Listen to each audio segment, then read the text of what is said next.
fazer isso abertamente, eles farão em segredo. É isso que um jesuíta jura.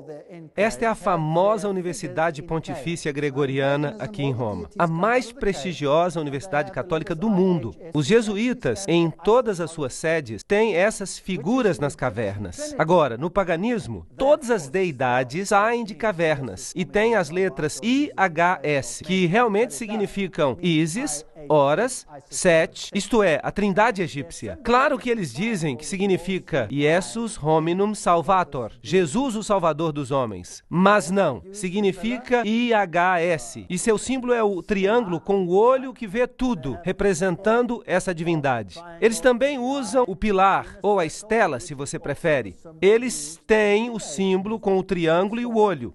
O círculo interior, que é também o símbolo usado no movimento da Nova Era. Nós já vimos que Gary K. diz que a maçonaria controla o movimento da Nova Era e que os jesuítas controlam a maçonaria, ou a criaram. Esta é a Universidade dos Jesuítas em Praga.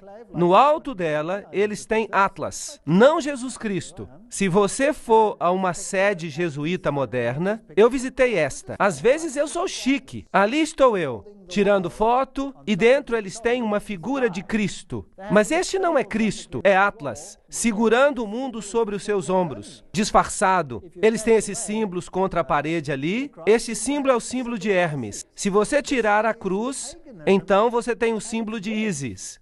Temos aqui símbolos pagãos. Esses símbolos estão ali desde que foi construído, etc, etc. Ali, simbolismo, Maria. O M é o M maçônico. O triângulo, Réia, a deusa. Aqui está uma igreja na Alemanha, uma catedral. Dentro você vê esse círculo com uma cruz nele. As espadas cruzadas. Tudo usado pela maçonaria. Agora, se voltarmos até a antiga Síria, essa era uma cruz proeminente, uma cruz maltesa, vem do antigo paganismo. Eles têm o símbolo das estrelas aqui, duas estrelas, uma sobre a outra, e duas cruzes, uma sobre a outra. Eles têm o compasso com uma lua, um símbolo com uma estrela nele, que é o símbolo que o Islã usa, por exemplo. Eles têm o calendário solar e a tríplice coroa. Tudo isso é usado pelo papado. As cruzes de cabeça para baixo representam a vitória de Cristo. Martelos e compassos e foices são símbolos que prevalecem no mundo. Ali está Jesus, em pé sobre o crânio e os ossos cruzados, que é o símbolo de Júpiter, o deus Júpiter, que é Lúcifer. De novo, cruzes de cabeça para baixo. Esta é uma catedral muito importante na Alemanha.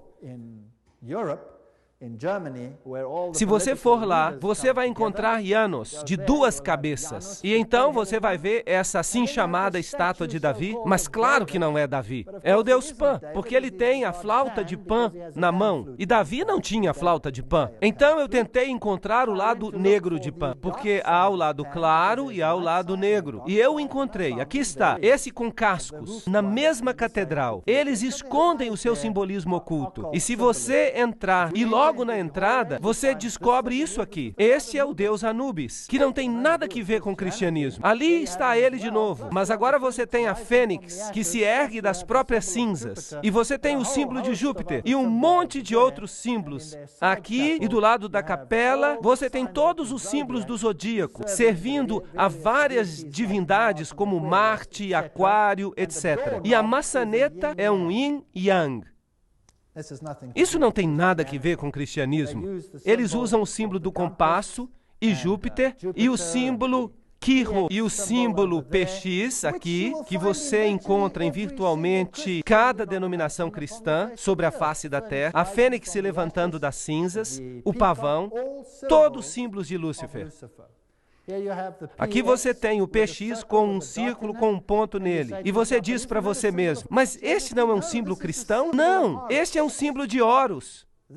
Isso nada tem que ver com o cristianismo. Vamos perguntar a Albert Mackay, um maçom do grau 33. Ele vai nos dizer o que o símbolo significa. O ponto dentro do círculo é um interessante e importante símbolo da maçonaria. O símbolo é realmente uma alusão linda, mas estranha ao culto ao sol e introduz para nós pela primeira vez essa modificação entre os antigos que adoravam o falos. Então este é um símbolo bastante nojento. Ele tem que ver com os órgãos masculinos. Uau! E nós estamos tirando isso da boca do cavalo. Então, o que significa o PX? Vamos à melhor fonte maçônica do mundo. O livro Morais e Dogma, página 292. E caso você não me creia, eu tirei uma xerox para que você possa vê-lo. Este é o cajado de Osíris. Não existe uma fonte melhor do que esta. Aqui está o mais alto oficial da maçonaria, segundo o rito escocês. Em uma medalha de Constâncio está a inscrição: neste signo vencereis. E então vem algumas outras coisas interessantes. Este é o cajado de Osíris. E aqui está o tal místico e as cruzes e as estrelas de Davi. E então ele usa este aqui também. Um símbolo interessante. Ele diz que as vestimentas dos sacerdotes de Horus estavam cobertas com essas cruzes. Aqui está a cruz maltesa. Lembram que eu mostrei para vocês essa cruz no rei sírio? Agora, quem usa isso em suas vestes? Bem, vamos dar uma olhada. Opa, aqui está. Quem está usando? O Papa está usando. Então, o que ele é? Ele deve ser o sacerdote de Horus. Então, para o mundo exterior, parece cristianismo. Mas para o círculo interior, é ocultismo. No chão da Catedral de Londres, você tem o Triskele, que é um yin-yang tríplice. Bem, o que isso significa? A versão céltica do yin-yang. É isso que é. O Triskele, o mar, amuleto, uma deusa céltica de sabedoria e bruxaria que foi entronizada na Revolução Francesa. Só que ele está perguntando. A deusa da razão, bruxaria, razão, tudo é a mesma deusa. No chão da mesma catedral, você encontra o tal místico.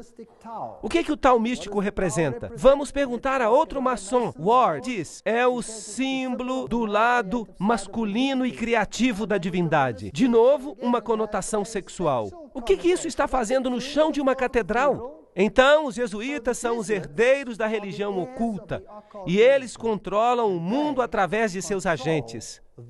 Eles ficam nos bastidores, criam suborganizações e todo mundo pensa que eles não estão ativos. Mas vamos perguntar a eles mesmos no que eles creem. Aqui está a história dos generais das Sociedades de Jesus. Esses são todos generais, começando com Inácio de Loyola. Estão todos listados aqui. Não temos que falar sobre todos eles. Eles vêm até o presente. Essa lista vai até o general que governa o nosso tempo. Peter Hans Kolvenbach. Um nome bastante alemão. É interessante que os alemães são muito prominentes nisso. Peter Hans Kolvenbach é o cabeça dos jesuítas. O cardeal Ratzinger, outro alemão, é o cabeça da Inquisição. Eles parecem estar bem no controle. E com o que ele se parece? Está ele, Peter Hans Kolvenbach. Você está olhando para, provavelmente, um dos homens mais poderosos do mundo hoje, se não o mais poderoso. Ele é o Papa Preto. Aqui você tem esta caverna de Loyola, aqui você tem George W. Bush e o Papa em audiência um com o outro, e eles não fazem nada por acaso. Eles estão exatamente debaixo desta figura que eu mostrei para vocês, onde Loyola recebe sua comissão do Papa.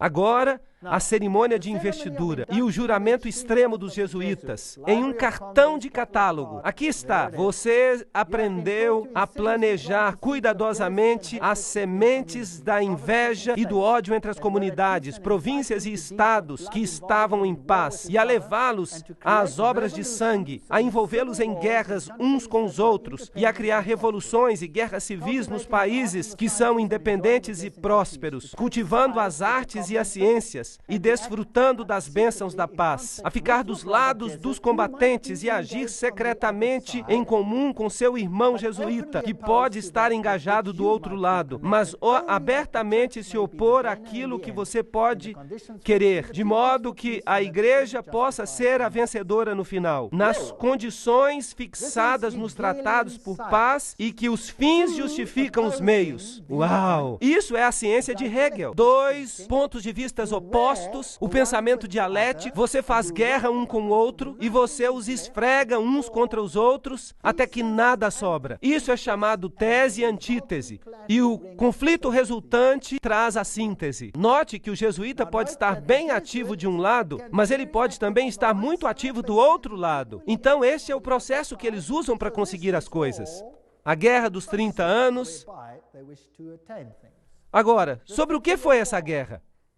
O objetivo, o alvo, era a guerra se tornasse uma guerra de aniquilação. Além disso, era possível para eles permitir que a paz fosse concluída com países, com governos rebeldes que tinham imposto uma lei que dizia que os jesuítas não mais deveriam mostrar a cara. Vocês sabiam que os jesuítas foram expulsos de virtualmente todos os países, inclusive dos países católicos, porque eles eram tão decisivos? Os reis católicos não podiam expulsá-los. Se um rei católico ousasse expulsar um jesuíta, aquele país era destruído. Católico ou não? E os jesuítas voltaram. Você pode ver isso na sua nota de dólar. Então, a responsabilidade tremenda por essa terrível guerra de 30 anos deve repousar sobre o imperador Ferdinando II e seus professores, governantes e amigos do peito, os filhos de Loyola. Tudo que eu estou dizendo são citações do livro Papado, um inimigo da liberdade civil e religiosa. Em 1550, o Papa Júlio III declarou a sua exigência de poder temporal político universal, evidenciada por esta nova moeda que ele cunhou. O seu lema dizia: a nação e o reino que não me servir perecerá. Notem que isto é uma declaração católica romana, que a nação e o reino que não servir ao papado perecerá. O que isso tem que ver com os países protestantes? Será que eles vão ficar em apuros? Sim ou não? Eu digo que sim, eles vão ficar em apuros. Tomás de Aquino, o grande filósofo da Igreja Católica Romana, disse: o Papa, por direito divino, tem poder temporal e espiritual como Rei Supremo do mundo. O Papa de Roma, como cabeça do governo papal, tem soberania absoluta e supremacia sobre todos os governos da terra. Todas essas citações são muito poderosas.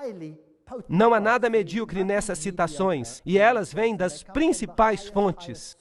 O direito de depor reis é inerente à soberania suprema do Papa, como vice-regentes de Cristo, exercendo domínio sobre as nações. O cardeal Henry Manning, em 1892, era o arcebispo de Westminster. Portanto, ele está no controle de todas as nações do mundo.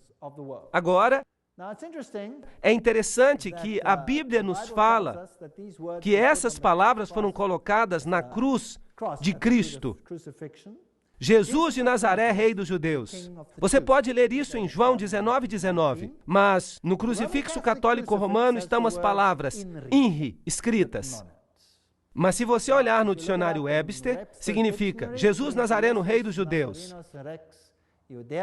Mas no juramento extremo dos jesuítas, significa algo totalmente diferente. Significam Justum necare reges impios, que significa, é justo exterminar ou aniquilar os reis ímpios ou hereges, governadores, governantes. Esse é um ponto interessante.